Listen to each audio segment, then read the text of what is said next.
Welcome to part 3 of AWS Solutions Architect Preparation. Question 16. What is the best solution to recover static website within an Amazon S3 bucket case of accidental deletion? A. Enable Amazon S3 cross-region replication. B. Enable Amazon S3 versioning. C. Enable an Amazon S3 lifecycle policy. D. Enable Amazon S3 intelligent tiering. The correct answer is enable Amazon S3 versioning. Exam tip to recover deleted object from Amazon S3 bucket. You have to enable versioning. When you delete an object from a version-enabled bucket, Amazon S3 creates a delete marker for the object. The delete marker becomes the current version of the object, and the actual object becomes the previous version. With a delete marker, Amazon S3 responds to requests for the object as though the object was deleted. For example, if you send a GET request for the object, Amazon S3 returns an error. Question 17. A cat tracking application is running on multiple Amazon EC2 instances. The application processes messages from an Amazon SQS queue, writes for an Amazon RDS table, and deletes the message from the queue. Occasional duplicate records are found in the RDS table. The SQS queue does not contain any duplicate messages. What should a solutions architect do to ensure messages are being processed once only? A. Use the Change Message Visibility API call to increase the visibility timeout. B. Use the Create Queue API call to create a new queue. C. Use the Receive Message API call to set an appropriate wait time.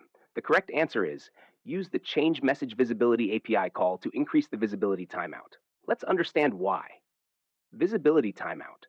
The visibility timeout determines how long a message will be invisible to other consumers after it's received. If a message is not processed successfully within the visibility timeout, it will become visible again to other consumers. Duplicate processing. By increasing the visibility timeout, you can give the application more time to process the message before it becomes visible again. This can help prevent duplicate processing if the application encounters temporary failures or delays. Other options.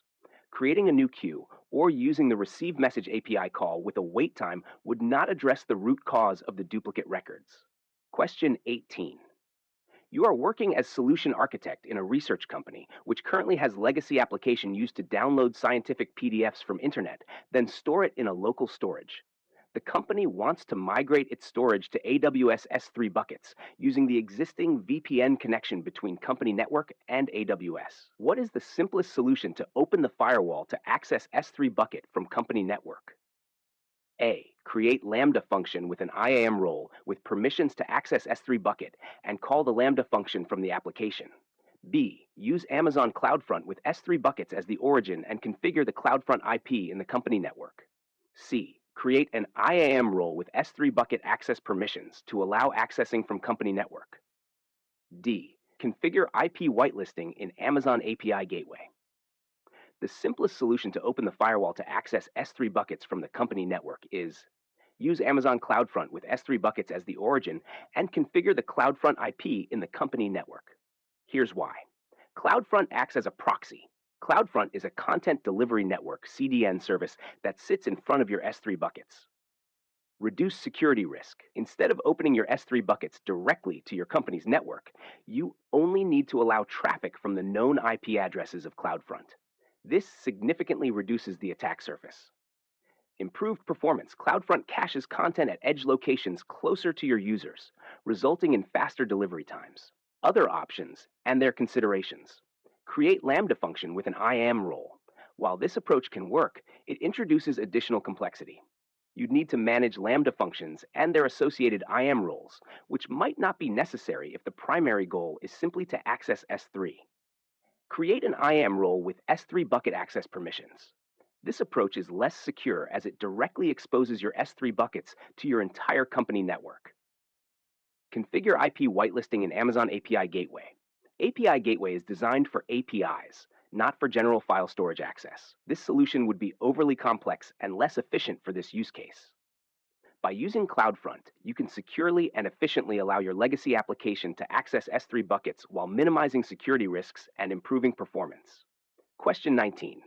A training provider has a web application which stores educational videos in Amazon S3 bucket in EU East 1 to serve customer around the world.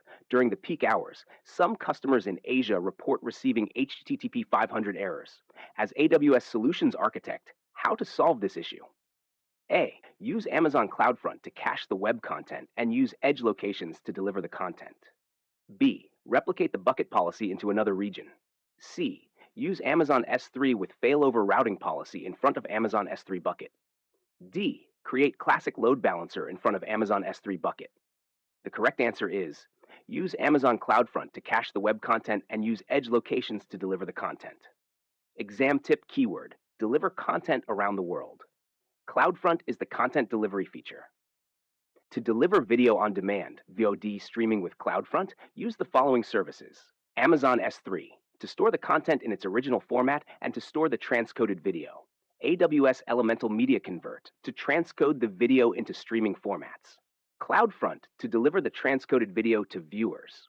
Steps for a VOD solution with CloudFront. 1. Upload content to an Amazon S3 bucket. 2. Transcode content with a media convert job into required formats. This can also produce multiple resolution bitrate assets for adaptive bitrate (ABR) streaming. 3. Deliver content using a cloud distribution so viewers can access the content on any device, anywhere, anytime. Question 20. As Solutions Architect, you have a task to enhance the current architecture of dynamic website, which is deployed on multiple EC2 instances inside same subnet behind ELB application load balancer to support high availability. What is the simplest solution to provide HA to the current architecture? A. Replace the current architecture with Amazon API Gateway and Lambda function B. Move some Amazon EC2 instances to another subnet in the same availability zone. C. Move some Amazon EC2 instances to another subnet in the different availability zone. D. Replace the ELB application load balancer with ELB network load balancer. The correct answer is move some Amazon EC2 instances to another subnet in the different availability zone. Exam tip: high availability equals multi-AZ. When you add a subnet to your load balancer, Elastic Load Balancing creates a load balancer node in the availability zone. Load balancer nodes accept traffic from clients and forward requests to the healthy registered instances in one or more availability zones. For load balancers in a VPC, we recommend that you add one subnet per availability zone for at least 2 availability zones. This improves the availability of your load balancer. Note that you can modify the subnets for your load balancer at any time. Select subnets from the same availability zones as your instances. If your load balancer is an internet-facing load balancer, you must select public subnets in order for your backend instances to receive traffic from the load balancer, even if the backend instances are in private subnets. If your load balancer is an internal load balancer, we recommend that you select private subnets.